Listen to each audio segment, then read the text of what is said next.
Hello children, in the previous video lesson we discussed about the reflection part of the lesson. Today we are going to continue with refraction of light. So when light travels obliquely from one transparent medium to another, it gets bent, and this bending of light is called as refraction of light. Now there are two medium for light to travel and refraction to happen. One is rarer medium and one is denser medium.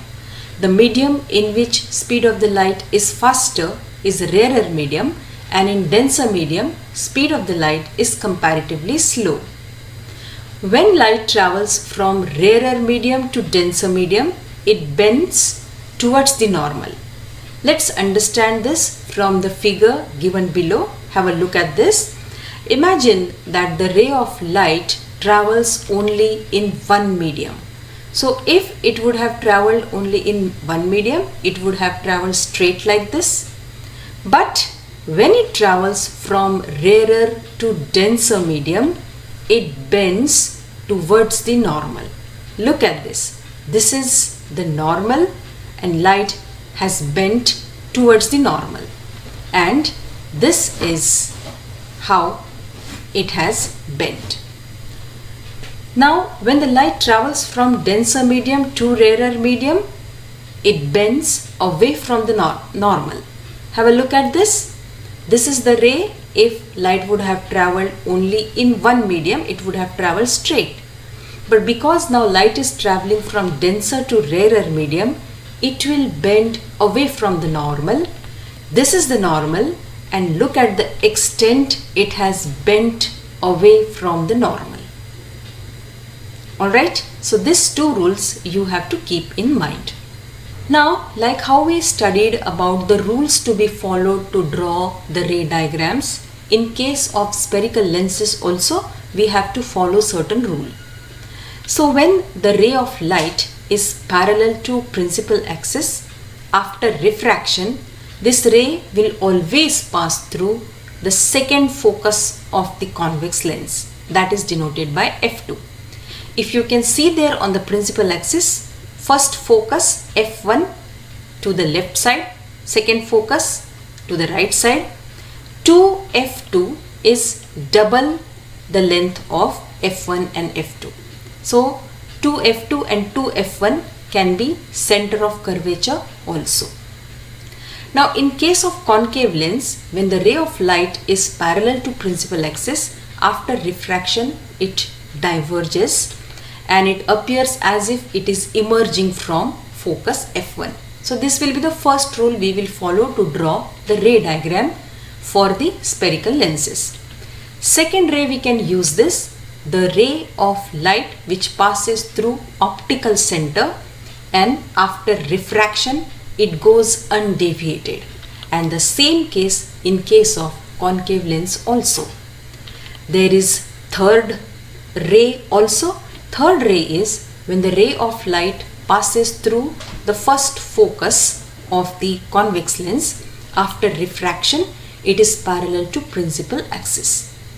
In case of concave lens, this ray of light is directed towards the focus, and after refraction, it is parallel to principal axis. And again the same thing, out of the three rays, we can use any two rays to draw the ray diagram to find out the position of the image of the object. So let's discuss this. Images formed by convex lens, and this was the doubt of one child, and please have a look at this. When the object is placed at infinity, look at this, the object is placed at infinity, where will be the image? Now, as I told you that when the object is at infinity, the rays of light coming from infinity appears parallel to each other. So these rays, they converge at one place on the principal axis, that is at focus F2, and here is a place where the image is formed, which is highly diminished, real and inverted. Then the second position of the object, when the object is beyond 2F1. So let's place the object beyond 2f1. As I said, 2f1 and 2f2 is a distance which is equivalent to center of curvature. Every lens has two center of curvature and we are denoting that by 2f2 and 2f1. So object is beyond 2f1. Let's apply the rules. First ray parallel to principal axis after refraction passes through focus f2. Second ray, the ray which passes through optical center and goes undeviated. These two rays meet at one point and there is a place where the image is formed. Look at this. So the image is formed between f2 and 2f2. The image is diminished, it is real and it is inverted. You can compare the size of the image with the object. Image is diminished. Next is when the object is at 2f1. So let's understand where the image is formed. Let us apply the rule. Ray of light parallel to principal axis. After refraction it passes through focus f2. Second ray passes through optical center, goes undeviated, and here is the place where the image is formed.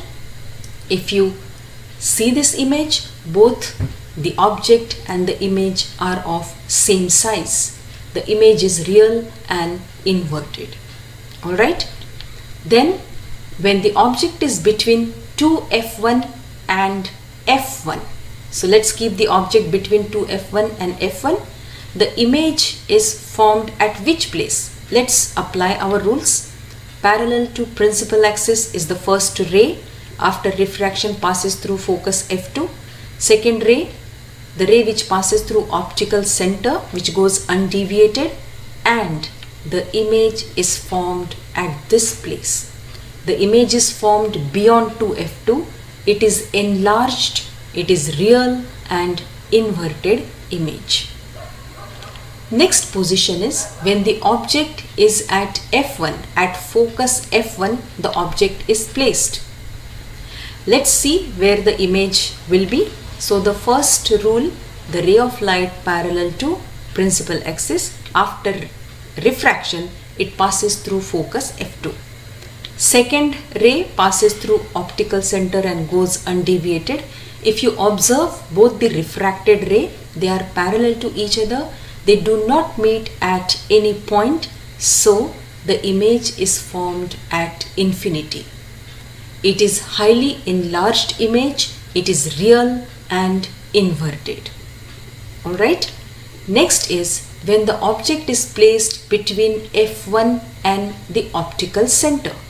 So here is the place of the object. So our first rule, the ray of light parallel to principal axis. After refraction, it passes through focus f2.